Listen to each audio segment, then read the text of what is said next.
Good evening and welcome to the Wednesday, October 19th, 2022 regular council meeting, and I declare the meeting open at 6:02 p.m. At this time, I'd like to confirm the agenda. Are there any emergent items from any of the councillors? Deputy Mayor Peterson? Do you want a motion, Your Worship? Let me just check with Legislative Service Surgicals. Jonathan? Thank you, Worship and Council. Administration is requesting that Council amend the agenda to add item 12.2, Council Dialogue, Local Public Body Confidences, FOIP Section 23(1)A to the agenda. Thank you, Jonathan. Deputy Mayor Peterson? Yes, Your Worship, I would move that we confirm the agenda of October 19th, 2022 as amended, and that we add under that amendment 12.2 Council Dialogue, Local Public Body Confidences, FOIP Section 23, Section 1, Subsection A. Thank you for that motion. You've all heard the motion. All in favor?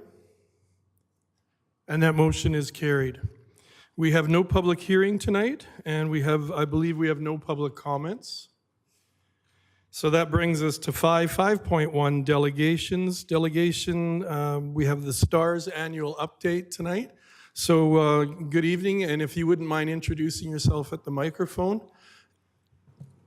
And just a reminder, you have a 10-minute presentation, and then following that, there could be questions and comments from councillors. For sure. Thank you. It's a pleasure to see you again. I love your brand new beautiful building that I haven't had an opportunity to be here before because we were at the old building. So I'm Glenda Farndon. I'm the Senior Municipal Relations Liaison for STARS. That means that I basically work with all rural and urban municipalities across the province of Alberta as well as into eastern BC. So I'm pleased to have had the opportunity to work with your council and previous councils for several years now, and we thank you for your support because you are the reason that allows STARS to provide critical care anywhere. So to start off with, yes, STARS is fueled by generosity. We continue to have funding from Alberta Health Services at 20%. Previously, we had a 10-year affiliation agreement. It's been year to year during the COVID years, and we are in very high-level talks right now. Recently, Alberta Health Services did make an announcement that they would be providing 50% government funding, which would align them with what we're already receiving from Saskatchewan and Manitoba governments for those bases. But no date has been set. So as we know of, for 2022, we are still at 20% funding, which means that we rely on 80% fundraising of an almost $40 million budget each year to run 3 bases in Grand Prairie, Edmonton, and Calgary that serves our entire province. Of course, there's been lots of challenges as far as fundraising, you know, COVID challenges, not being able to hold events, like that's a big part of our fundraising, so it has been challenging, as well as with our calendar campaign, not being able to have a presence in rural communities. So we continue to strive and move forward, but we really do count on a lot of our mainstay donors, which includes our municipalities across the province and yourselves as well. On the right-hand side for expenditures, you can see for the orange and the blue, more than 3/4 of the pie make up aviation and medical expenditures. The smaller pieces are the STARS Emergency Link Center, which is where all of the calls come into, and we work with our transport physicians as well to provide guidance, to provide support to local hospitals like yourselves here as well. This is the 4th year that we remained at 12% for base operations and administration costs.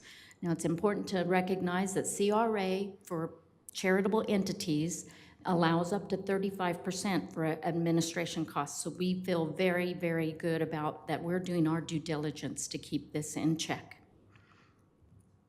For the town of Strathmore, as well as within Wheatland County, these are statistics on an almost 5-year overview. These statistics for this year are up to September 30th.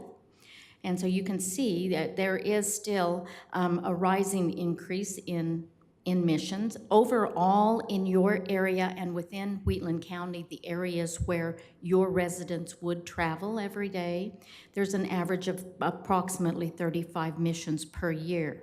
So, and 50% of the calls are in Strathmore directly in your immediate area, so including also your hospital transfers. You have a very busy hospital here as well, so it's important to recognize that STARS is able to not only support them as far as transferring patients, but also for the fact that we can have virtual consultation with your local doctors and provide that guidance and critical care as well. So it's a very key part of our relationship. So overall, when we look at this almost 5-year overview at 178 missions in total, it's also important to remember neighbors helping neighbors. So when we compare the exact same time frame in the neighboring areas where your residents would travel every day, whether it's for work, pleasure, recreation, or taking the kids to sports activities, it now increases to 841 missions flown. So any of these missions in these other neighboring areas could also be a Strathmore resident. Now, this has been 10 years in the making, and we're very thrilled to be able to bring this kind of information to you that directly affects your residents. So when we're looking within Wheatland County boundaries, on the left-hand side, it will show that for Strathmore itself, 109 residents since 2010 have been flown by STARS.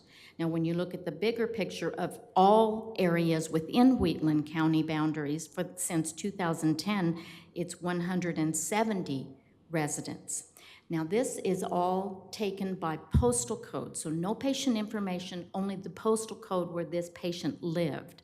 So when we look on the right-hand side, now you can see all the different areas where these residents traveled and needed STARS, and we were flying them. So multi-provincial. So that's the bigger picture of what our partnership stands for. Your residents have access to STARS no matter where they may travel across Western Canada. Together, we are ensuring a robust health and safety network for all. So I wanted to bring you an idea of, we have the brand new fleet now that's been serving all of Alberta. We're going to receive the 10th helicopter, the final helicopter of the fleet by the end of this month. So we're very excited about that. But what really makes the interior of the H145 very much an airborne intensive care unit environment? So in addition to our medical crews are well-renowned, known for their critical care expertise.